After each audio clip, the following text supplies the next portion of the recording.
Hey, what's up, guys? It's Wednesday night, just before Week 1 NFL starts. And what I'm going to do is I'm going to hit you with a video that's going to break down Vegas information for the week, show you the projected totals, kind of walk you through how that works and how we identify players, and then also correlate that with the opposing matchups. So we're looking for teams that are going against defenses that are weak at certain positions. So we're going to explain that, and then we're going to kind of correlate that, and you'll see the strong correlation that we have with the Vegas data and with the team defenses and the positional opposing scores and things like that, points allowed. So before we get into it, just want to remind you guys, in case you are watching this on our YouTube channel, which a lot of people do, please go to rotocurve.com, sign up for an account. It's free. All of our content is currently free. And so we just encourage you to take in all the content. We have a lot of learning videos. If you've never played daily fantasy sports, football, NFL, college football, PGA, baseball, every single sport that's out there, we've got teaching videos. We show you how to build lineups. We teach you how the games work, the scoring system on each individual site, how to play those. And also we have some really nice deposit bonus as well. So again, just go to rotocurve.com, sign up for a free account, get on our mailing list, and jump into the forums and get some free advice. I can't stress it enough. So we're going to do another one of our famous screen shares here tonight. And let's get into Week 1 NFL. We're going to do Thursday through Monday. And really and truly, this is really for guys who maybe dipped their toe into DFS football last year or haven't jumped in yet. I'd say if you've been playing DFS for a long time, I'll be honest with you, I don't know if this video might not be for you. You might learn something, I'm not sure, but again, this is really designed for beginner players. So let's hop into it. Just want to give you that disclaimer.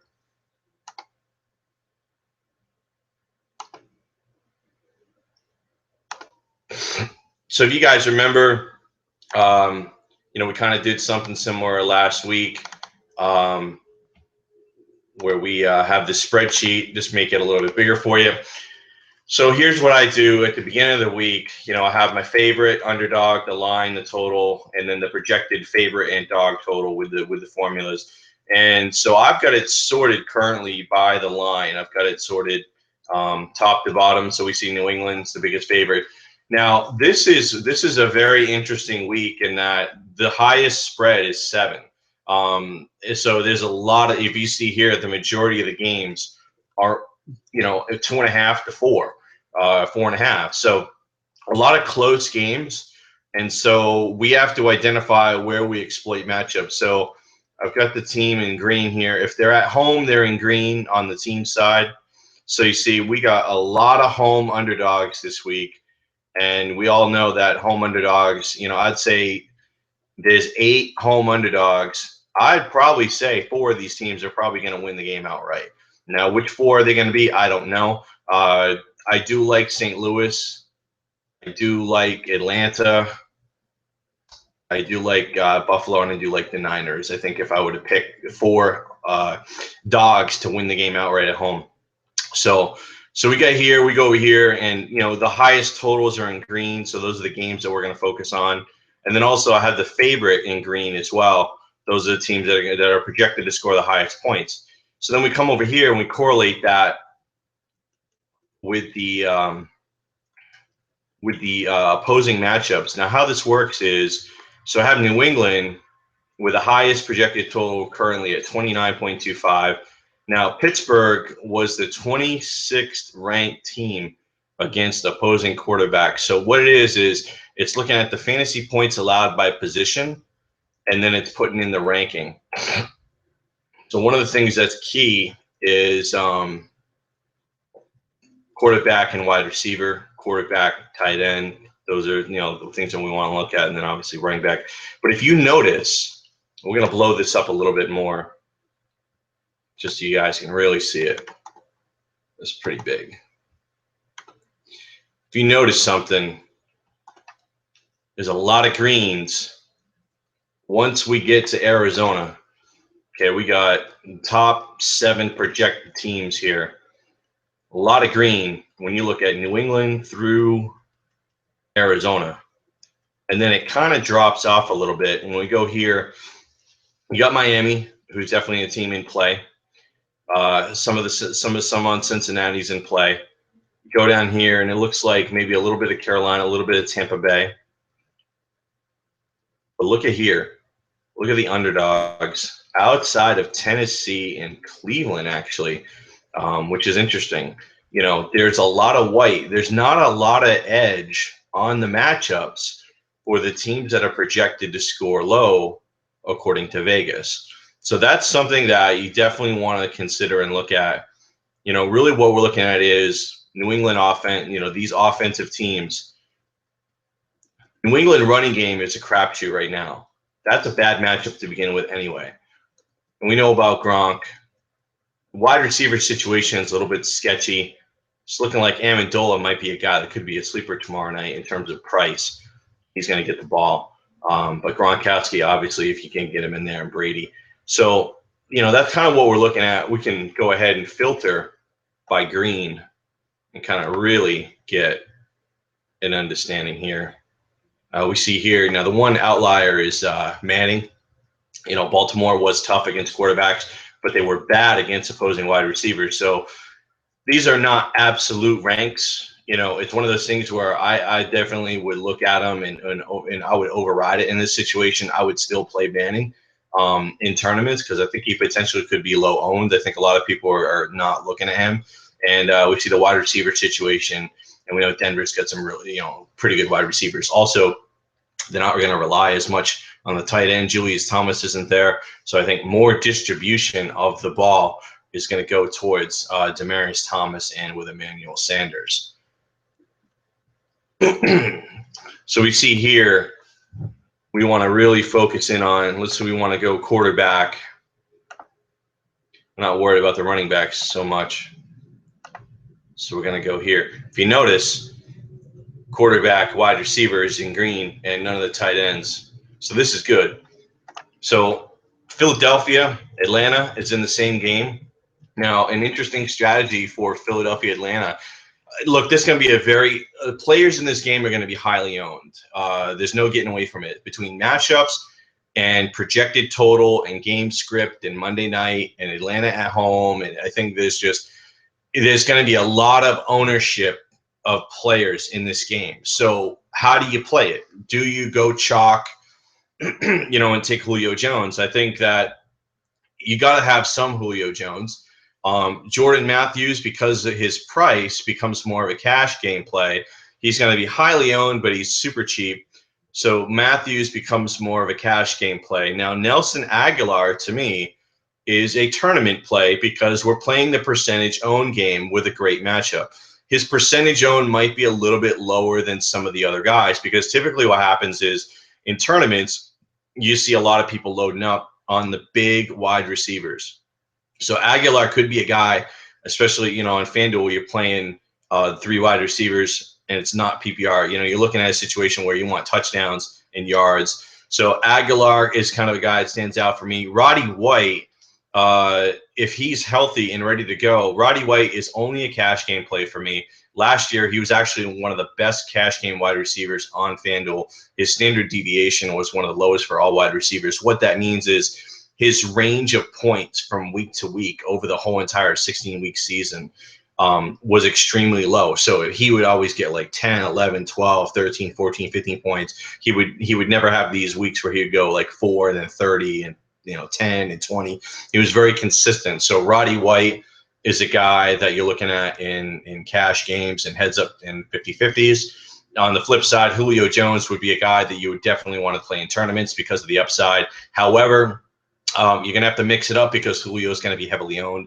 So if you're playing several tournaments or several lineups in a tournament, you definitely want, 1 or 2 shares of Julio, but you don't want to go gangbusters because, again, heavily owned. You don't want to have him on every single team. Now, here's where I think there's an opportunity. Arizona. And, Carson Palmer was one of the best cash game quarterbacks last year in terms of standard deviation and points per game. And he didn't play a lot. He was hurt. But when he did, he's a guy that is a great floor play, which means he doesn't have bad games, but he doesn't have great games.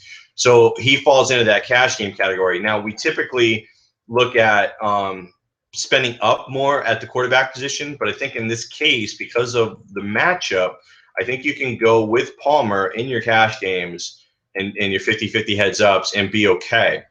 Because I think at 7,000 on FanDuel, I think it's a little bit cheaper on DraftKings. I think that you're going to be able to get that 3x or 2.5x. I think 17, 20 points is definitely doable for him. Great quarterback matchup, great wide receiver matchups. New Orleans secondary is a little bit banged up, so it's a situation where a very high total. It's at home, and Arizona's offensive line is not that good right now. So I could see some shotgun. I could see them doing quick, some quick hits and things like that. So I'm looking at John Brown's probably the guy that I'm definitely looking at the most because his price and opportunity. I think John Brown's a guy who is definitely tournament play ready and cash game as well, because I don't really think that his ownership rate is going to be sky high. I think it's going to be definitely up there, but it's not going to be to the point where some of these other guys like Odell or Dez or Julio or things like that, where they're going to be extremely, or Jordan Matthews or Devontae Adams. There's just going to be some guys that are very heavily owned. So let's open it up a little bit. And, we see Green Bay and Dallas pop in. The wide receiver matchups aren't great, but the quarterback matchups are great. So typically in this situation, what I'll do is I'll look at the secondary and identify if there's any opportunity. So we know with Green Bay, I think the opportunity is going to be Devontae Adams. He's going to be one of the most heavily owned wide receivers out there in the game this week. So he's more of a cash game play because you don't care about ownership and you need value at the wide receiver position because you're going to spend up more at running back and quarterback. Now for Dallas, it's a situation where, again, high total, great quarterback matchup, maybe less of a focus on the run game because DeMarco's not there. And so we might see some more activity in the air. So I think that Dez is certainly in play. He's almost matchup proof at this point. And, I know a lot of people are looking at Terrence Williams, but I'm not. I think Dez for me is just the option here. And that's the direction that I would head in for this particular game. So let's open it up a little bit. And so now we're opening it up for quarterback. And so we see Miami, Baltimore, and Cleveland kind of pop up. I can't recommend Cleveland at all. There's no way at all I could ever recommend Cleveland. Baltimore is interesting. You got Flacco. I don't like the wide receiver situation. So and I think Tannehill is a guy that a lot of people are on. So his ownership rate is going to be extremely high.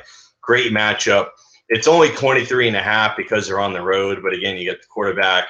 You got the wide receiver, you got the tight end. I know Jordan Cameron's going to be a very popular play, and then also the defense. So here's the thing. Tannehill for me is somebody that you're going to want to have ownership of, just not a lot of, because, again, he's going to be so heavily owned. You're going to see a lot of Ryan Tannehill in lineups this week. He's probably going to be one of the most heavily owned quarterbacks. Now, the running back situation is tough because it looks, Washington was tough against the run. So it kind of takes Lamar Miller out of play, regardless of the price tag that he has. So I'm going to be off Lamar Miller, with the exception of we can talk about possibly in a tournament, because he does catch the ball, and if they get up in the game and they start running the ball at the end, he's going to get a lot of workload. So the game script's going to dictate that he's just going to get volume. So that's a situation where, for me, Lamar Miller, even though the matchup is not good, Lamar Miller is still in play because I feel like the game script is going to be where it's Miami's up. He's going to get his touches, and I don't necessarily feel strongly about this Washington defense and kind of the team psyche overall in Washington. So I'm still okay. Now, Forsett gets a matchup against Denver. Forsett would be more of a tournament play for me. Normally, we like to spend up at wide receiver, but if you go with a couple of cheap wide receivers that you like, I think Forsett's a guy that not a lot of people are going to be on. And with Mark Trestman coming over to Baltimore, he's going to get a lot of volume. So again, even though it's not a great matchup, the wide receiver situation for Baltimore is not great. So Forsett could be the focal point of the offense in week one until they get healthy at the wide receiver position. To me, even though some of these matchups say, hey, Cleveland, I don't really have any faith in anything that Cleveland's going to do at this point. So it's just not something that I'm going to consider. Let's go over here. Let's look at the running back matchup. Let's go running backs. That's going to be a little bit different. And We see here we do have some of the teams like Philly, Dallas, Atlanta, Arizona. We don't know necessarily what's going to happen with Dallas. Atlanta's still up in the air as well. Arizona, Andre Ellington is absolutely in play. So if you have a lineup with Carson Palmer and say John Brown as a tournament stack or pairing, in your other lineups, you probably want to go with Andre Ellington. You get him at a pretty good price. He's 100% healthy. He's clearly the lead running back in Arizona at this point, and I think he's going to have a pretty good game.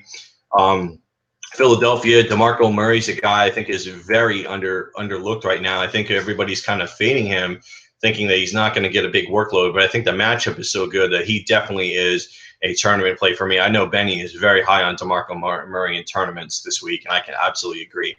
Let's drop down here, and we see that we have some, lower scoring projected totals. And a quarterback situation is not great, but the running back situation is great. So again, we talk about game script and what we think is going to potentially happen.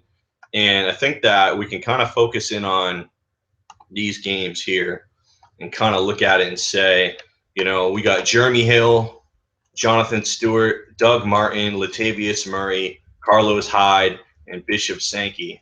I think these are 6 running backs that have great matchups. Now, the totals are not great, but these games all kind of look like they're going to be grind out types of games. Very low point spread, nothing crazy in these games. All, typically, within a field goal or so. So close games, I can see these teams running the ball heavily, and I don't think they're going to throw the ball a whole lot, especially with Carolina with a decimated wide receiving core. Cincinnati might be a little bit different. You get A.J. Green back, you get Tyler Eifert back, you get Marvin Jones back. So I could see where maybe Jeremy Hill is more of a tournament play because maybe he doesn't get the workload they did the second half of last year. But I think Carolina with Jonathan Stewart absolutely is in play. Terrible wide receiver situation. They go on the road. It's a non-conference game. And, the motivation in a non-conference road game for NFL teams, there's not a lot of motivation. And I'll actually show you some statistics in a later video where you'll actually see the records of teams when they go on the road or they play non-conference. There's not a lot of outliers. It's a lot of like 500 records and stuff like that. So there's definitely something to these non-conference games, especially going on the road where the teams are just not motivated. So I think that typically means conservative game plan, run the ball. Tampa Bay at home, rookie quarterback. Mike Evans not 100%. So it looks like Doug Martin could get a share of the lion's share of the workload here, and he's a very attractive price in the industry. Latavius Murray's a guy that a lot of people are on. Cincinnati's defense was good, but Burfict is out, and as soon as he went out last year, their defense kind of fell apart, and so that's a big piece of their lineup. So I think Latavius Murray's a guy that you can look at in tournaments. Carlos Hyde, I'm not in love with Carlos Hyde, but he gets a great matchup, and it certainly looks like the Niners are going to want to try to ground it out against Minnesota. And then Bishop Sankey, who you get at a really attractive price, going against Tampa Bay. Again, we see Tampa Bay, 2 rookie quarterbacks. The running backs could be in play here. A very low-scoring game. Again, not tournament plays for me because I think your upside is limited. When you're taking a team who has a very low projected total but has a great matchup, I think that to me screams head-to-head 50-50 cash game, safe. You've got Sankey at a great price, Hyde at a great price. You got all these guys at really nice prices outside of Jeremy Hill because he had that monster second half last year. So I think that's where you can go with running back in your cash games and be okay. That would be my strategy there. You look at matchups and you look at – now let's go the opposite way and let's kind of look at who you wouldn't want to play. Let's look at some potential, from a quarterback situation. The guy that really sticks out is Andrew Luck going against Buffalo, number 2 against quarterbacks last year. You see across the board, Buffalo's defense, Indianapolis on the road. Here's the thing. Ownership on the Colts is going to be extremely low. So, do you play Andrew Luck, Andre Johnson, Andrew Luck, T.Y. Hilton in a tournament? If you're firing 5-10 entries into a tournament, I think there's something to, because Andrew Luck is still Andrew Luck, And if that game happens to not be low scoring and it gets to be up and down, back and forth, and not like a 23-20 type of game, but more like a 30-27 or something, then that's the situation. The thing I would be concerned about with Luck, though, is their offensive line against that Bills defensive front.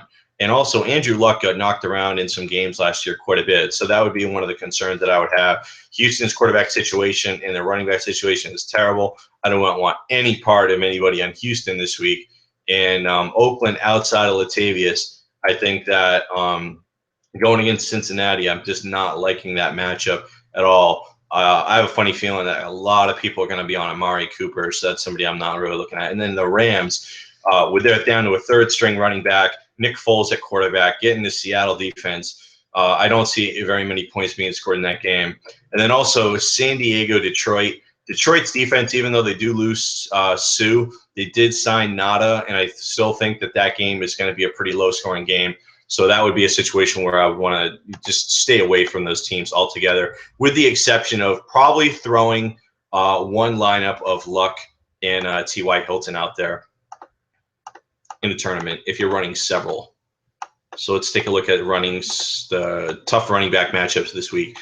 C.J. Anderson gets the toughest matchup against Baltimore. Now, C.J. Anderson was basically the #1 running back in fantasy the second half of last year.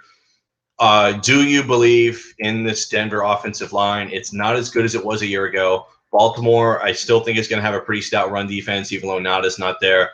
But in a tournament, C.J. Anderson's ownership is probably going to be very low because of the matchup, but you still get a projected total of almost 27, and it is Denver at home. So I think that you can warrant a share of C.J. Anderson. Now, San Diego, I don't see anything with Melvin Gordon there at all. Miami, we did talk a little bit about maybe using Lamar Miller. New Orleans, Mark Ingram, not in play for me. And then we talked about the St. Louis situation.